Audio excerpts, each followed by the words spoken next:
दुनिया में अगर सबसे ज़्यादा भूत प्रेत पर विश्वास करने वाला देश कोई है तो वो हमारा भारत है।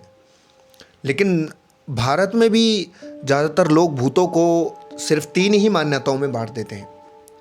पर असल सवाल ये है कि ये स्पिरिट्स, ये घोस्ट आखिर होते कौन हैं और क्या वाकई में ये मौजूद है या सिर्फ अफवाह है या वहम है। अब इन्हीं सवालों का जवाब ढूंढने के लिए भारत में एक ऐसा इंसान था जो तांत्रिक या जादूगर नहीं था बल्कि साइंस के जरिए भूतों की जांच करता था। अब उस इंसान का नाम था गौरव तिवारी।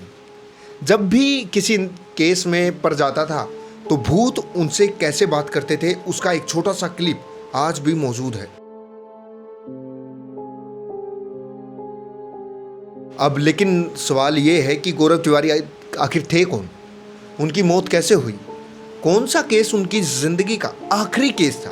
तो गौरव तिवारी बचपन से ही साइंस और लॉजिक के साथ विश्वास था उनका और उसके साथ में ही बड़ा हुआ था।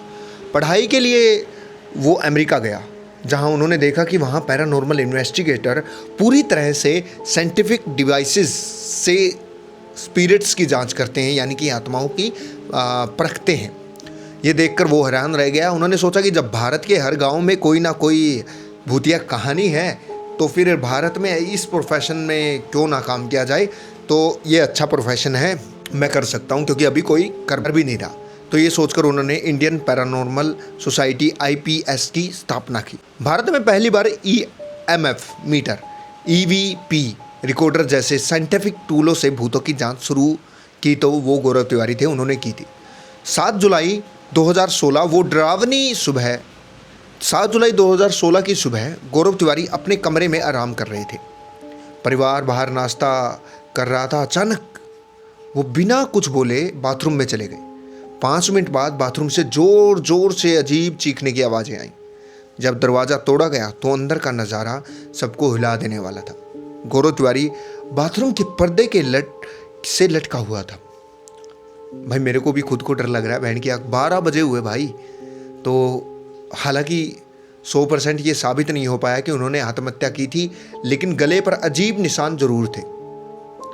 पुलिस रिपोर्ट में वर्सेस टीम का जो शक था वो अलग अलग था। पुलिस ने कहा कि ये डिप्रेशन में थे, फाइनेंशियल प्रॉब्लम रही होंगी, लेकिन उनकी टीम और दोस्त तो इस बात को मानने को तैयार नहीं थे। उनका कहना था कि गौरव तिवारी हर केस के बाद स्पिरिट से कहते थे कि अगर तुम्हें कोई परेशानी है तो तुम मेरे साथ चलो। ये बात धीरे धीरे उन्हें अंदर से तोड़ रही थी। अब जो मैन टर्निंग पॉइंट था, इस जो माना जाता है कि उनकी मौत का कारण, तो भानगढ़ का किला आपने सुना होगा, बहुत ज़्यादा खौफनाक है और बहुत ज़्यादा इसके बारे में हमने सुना भी है। तो क्या होता है कि राजस्थान का भानगढ़ का किला भारत की सबसे डरावनी जगहों में तो है ही।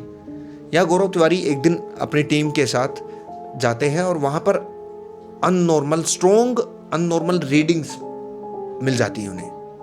हमेशा की तरह गौरव ने कहा, अगर यहाँ पे कोई है तो उसे मेरी मदद चाहिए तो मेरे साथ आ सकता है। इसके बाद वो काफ़ी चुपचाप रहने लगा। आखिरी केस मुंबई एक रात का था कि एक रात मुंबई से एक कॉल आता है।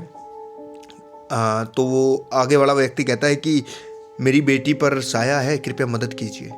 जब गौरव वहाँ पहुँचा तो लड़की जोर जोर से चिल्ला रही थी, लेकिन जैसे ही उसने गौरव तिवारी को देखा वो डरावनी तरह से मुस्कुरा दी। जब गौरव ने पूछा कि क्या तुम मुझे जानते हो, तो उस आवाज़ ने कहा, इस कमरे में मौजूद हर कोई तुम्हें जानता है। यह सुनकर गौरव पूरी तरह टूट गया, क्योंकि अब उसको एहसास हो चुका था कि ये जो बोल रहा है ये कोई आसान चीज़ें नहीं है। उस केस को सॉल्व करने के अगले ही दिन गौरव तिवारी की मौत हो जाती है। एक विरासत, जो गौरव तिवारी सिर्फ एक पैरानॉर्मल इन्वेस्टिगेटर नहीं थे, वे भारत में इस फील्ड की नींव थे। उन्होंने ही इस फील्ड को रचा था। जैसे कि चाहे फिल्म इंडस्ट्री का पहला आदमी हो, चाहे इस चीज़ में सबसे पहले व्यक्ति वही थे।